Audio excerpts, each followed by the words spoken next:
It's Luke from Wired RC, and today I'm going to be talking about how to make your RC car faster.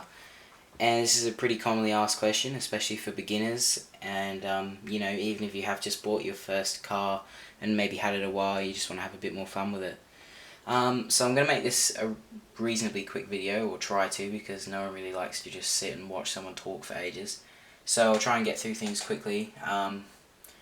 And just cover, you know, the cheap ways and expensive ways, things that won't help, and obviously the things that will. So, first of all, yeah, there's plenty of ways you can make it go faster, but obviously new parts cost money, and there's stuff that costs a lot of money and stuff that doesn't. So, starting off with things that won't help, that's all your, you know, suspension links and suspension and all that, you know, all that kind of stuff. And whilst it may kind of seem obvious, some people just don't know, and it will increase your handling but not really your speed.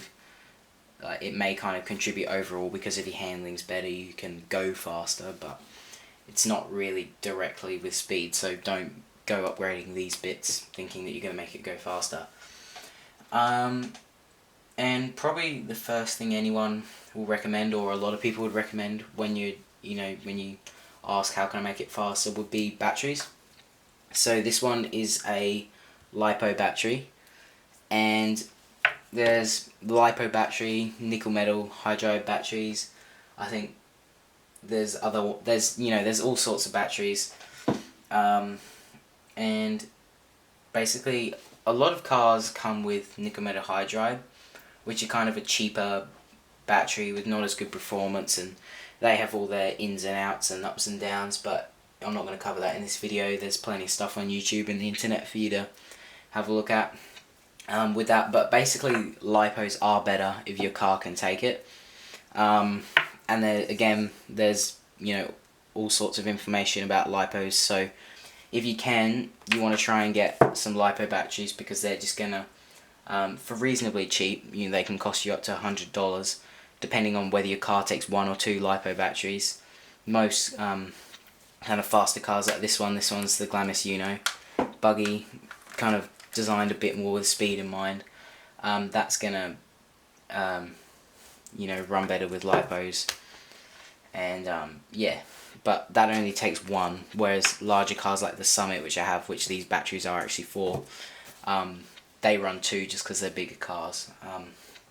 So yeah, that's important as well. So it's going to cost you more or less depending on how many batteries your car can take, quality of batteries, type of batteries, all that. They're all factors to think about. And the next thing I would say would be motors and ESCs. So obviously you've got brushless and brushed motors, and the ESCs that come with them.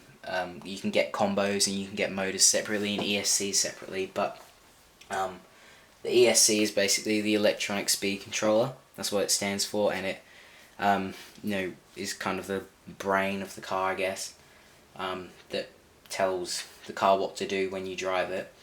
And some different ESCs have different voltages that they can handle, so if you do a big upgrade on your motor, then you might need to upgrade your ESC, you might not. Again, there's research to be done, not anything I'm going to cover in this video. So with differences between brushed and brushless motors, this is actually a brushed motor, sorry, and it's dead because the brushes have fallen out of it. That's why it's a brushed motor, and it's not rebuildable, so I can't just open it up and put some new brushes in. I can't do anything with it, so that sucks. Have to get a whole new motor, so that's something to consider if you're gonna get a brush motor. But basically the difference between them is that brushed motors have brushes in them, and kind of like the nickel metal hydride batteries, they're a bit, you know, lower of standard, and they won't give you as much speed, and they're a bit more power hungry, but they do have their pros, like they're cheaper, and a lot of crawler and off-road cars use them as well, because they're generally waterproof, so they can be really good, but just depends what you want to do. And brushless motors, kind of in the name, I guess, this one doesn't have any brushes. and that's why they're brushless. Pretty obvious. But they're just a lot faster, not as power hungry. Yeah, pretty much that's it. They're just all round a better motor, depending on what you're doing. But they're very expensive. And also, if you got it in like an ESC combo or whatever, again, really expensive. And not everyone can afford to spend that much money, or might not want to if they're just getting into the hobby, which is fine. The brushed and brushless each have different lives on them. This one lasted me about a year until the brushes got knocked out by, I reckon, a rock or something. But you can get little covers to protect that, and that's fine. Whereas these ones, they're sealed here and stuff like that, and they'll usually last you a bit longer because the brushes will wear out on this eventually anyway, if it still had them, I guess. But you know what I mean. So yeah, that's generally everything about motors. And again, obviously research. You can research it as much as you want, but that's kind of simple broken down. And then another kind of side thing with the motor, I guess, is the pinion gear. And it's kind of something that's not as talked about as much, but I don't see why not, because it can be a really good investment, because the pinion is the gear that connects your motor to the spur gear, which links up to all the transmission and everything like that. And you can change teeth on your pinion and spur gear to give you different gear ratios and stuff. But basically, the lower amount of teeth you have, the more torque and less speed you'll have. But the higher amount of teeth you have, the more speed you'll have, and less torque. So these can be like up to $10. They're not very expensive, and they're metal. They're gonna last you a while, unless the gear meshing's all off and you strip them and stuff. But that shouldn't happen if you do it right, and there's plenty of tutorials on how to do that. And yeah, that's just a really simple, cheap upgrade that you can do. It's not hard to do at all. You just unscrew it and put a new one on. So that's really good if you can do that. So really that's pretty much it. Batteries and motor, if you want to make your car faster, and all the little things in the motor like the pinion and stuff like that. There's not really much to it. Wheels, kind of depends. They don't really help that much. They're more for traction and, again, stability and stuff. But if you're getting more traction, and depending also on what surface you're going on, they can help.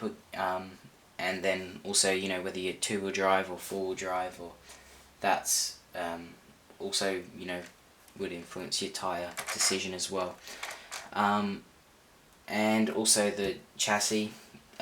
This one's got aluminium there, and little bits of plastic all around, but generally you'd be getting pretty serious if you were starting to go to lighter chassis and stuff. But definitely I would recommend getting either a new motor or some Lipo batteries if you're wanting to just boost the speed of your RC car. And there's all sorts of things all over the internet that can help you out with that.